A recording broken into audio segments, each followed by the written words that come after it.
S.C. Verma sound wave का numerical 52 show that if the room temperature changes by small amount from T to T plus delta T, the fundamental frequency of the organ pipe changes from mu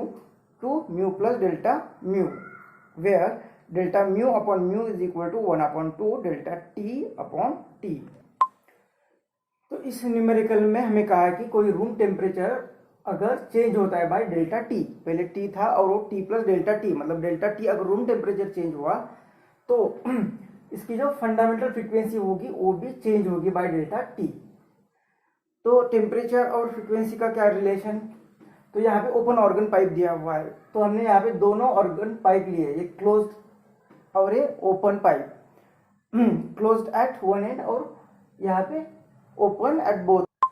अब उनकी fundamental frequency है, तो organ pipe अगर close eight one है तो वहाँ पे fundamental frequency होगी वेलोसिटी अपन 4L, और ये ओपन है तो यहाँ पे V अपन 2L, तो ये होगी उनकी फंडामेंटल फ्रीक्वेंसी। अब उन्होंने कहा कि टेम्परेचर चेंज होता है तो फ्रीक्वेंसी भी चेंज होती है, यह हमें शो करना है। तो फ्रीक्वेंसी और टेम्परेचर का रिलेशन यहाँ तो नहीं दिख रहा है। सपोज टेम्परेचर बढ़ गया तो ये 4 तो नहीं बढ़ेगा, L भी नहीं बढ़ेगा, इसकी लेंथ जो पाइप की होगी वो पाइप की लेंथ है तो वो भी बढ़ेगी नहीं। तो V बढ़ सकता है क्या, तो V क्या है, वेलोसिटी ऑफ द साउंड, ये V है velocity of the sound in fluid, तो यहाँ पे फ्लूइड एयर होगा तो हम यहाँ पे इन एयर, और ये फॉर्मूला हमें न्यूटन ने दिया था लेकिन उसमें कुछ उसे करेक्ट किया था बाय लैपलास ने, तो लैपलास का जो फॉर्मूला है वेलोसिटी का ये हम यूज कर दिया, गामा जो कि होता है ratio of the specific heats, और ये होता है यहाँ पे प्रेशर डिवाइडेड बाय रो। अब ये जो P यहाँ पे हमने फिर आइडियल गैस इक्वेशन यूज करते हैं, आइडियल गैस इक्वेशन, तो इस आइडियल गैस इक्वेशन से हमें मिलेगा यहाँ पे PV is equal to nRT। तो ये P के जगह पे हम पुट कर सकते हैं यहाँ पे nRT डिवाइडेड बाय V, तो ये वैल्यू P की जगह पे V रख देते हैं इधर, तो ये V वेलोसिटी क्या मिलेगी अंडर रूट में ये सिग्मा,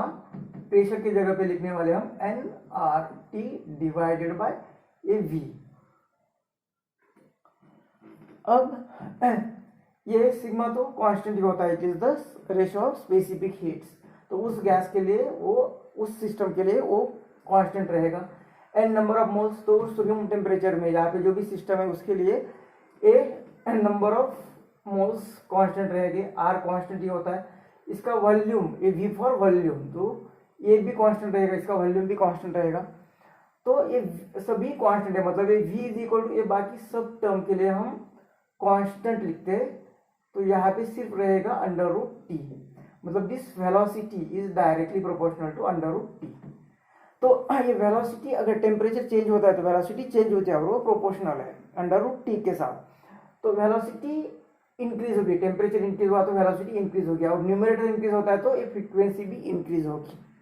तो इस तरह से हम लिख सकते हैं कि सपोज ये दोनों इक्वेशन फ्रॉम वन, तो हम लिख सकते हैं फ्रॉम वन क्या, ये फंडामेंटल फ्रीक्वेंसी जो है इज इक्वल टू, यहाँ पे sum V is equal to some constant into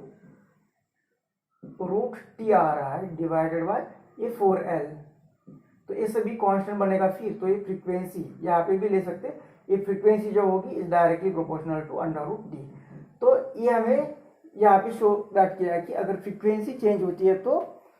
temperature change होता है तो फ्रीक्वेंसी भी चेंज होती है, और वो इंक्रीज हो रही है, ये भी इंक्रीज ही होगी। अब इनके बीच में जो रिलेशन है ये वाला रिलेशन, इसे भी हम शो दैट करते हैं। अब ये म्यू इज इक्वल टू एक डायरेक्टली प्रोपोर्शनल, यहाँ पे आएगा कांस्टेंट, लेट से K अंडर रूट टी, और सपोज एक म्यू जब इंक्रीज होगी तो एक टी जब इंक्रीज होगा तो ये म्यू भी इंक्रीज होगी, मतलब ये टी में कुछ चेंजेस आ गए तो ये म्यू में भी उतने चेंजेस आएंगे, तो यहाँ पे लिख सकते हैं हम K under root T plus delta T. इस तरह से इस इक्वेशन को हम इंक्रीज कर दिया। तो इक्वेशन 2 और 1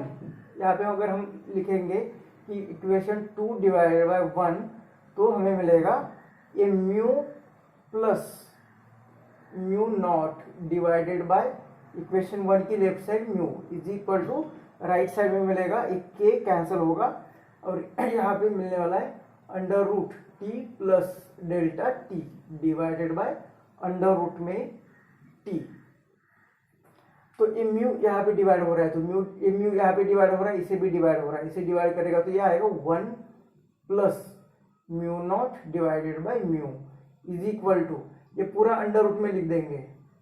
तो ये इज इक्वल टू पूरा अंडर रूट में T plus delta T divided by T. तो ये टी और ये टी इसे डिवाइड कर रहा है अंडर रूट में 1 प्लस इसको डेल्टा टी अपॉन टी। अब ये जो है इसे लिखेंगे हम 1 plus delta mu upon mu और ये म्यू प्लस डेल्टा म्यू, यहाँ पे डेल्टा म्यू होगा डेल्टा म्यू। तो इज इक्वल टू इसे लिखेंगे 1 plus delta T upon T और ये 1/2। तो इसके लिए बाइनोमियल इक्वेशन यूज करेंगे। बाइनोमियल इक्वेशन क्या होता है 1 प्लस सपोज ये x रेज टू n है तो ये क्या आएगा 1 plus nx plus higher terms neglect कर देते हैं क्योंकि उसकी वैल्यू कम आती है। तो ये इस तरह से 1 प्लस ए एक्स और ए n, तो इसको कैसे लिखेंगे तो 1 plus delta mu upon mu is equal to, इसे बाइनोमियल थ्योरम यूज करते हुए 1 प्लस ए n के जगह पे लिखेंगे हाफ और ए x मतलब जो टर्म है वही फिर से इस तरह से और हायर टर्म्स नेग्लेक्टेड। ये 1 कैंसल और यहाँ पे हमें मिल रहा है delta mu divided by mu is equal to 1 upon 2 delta T divided by T.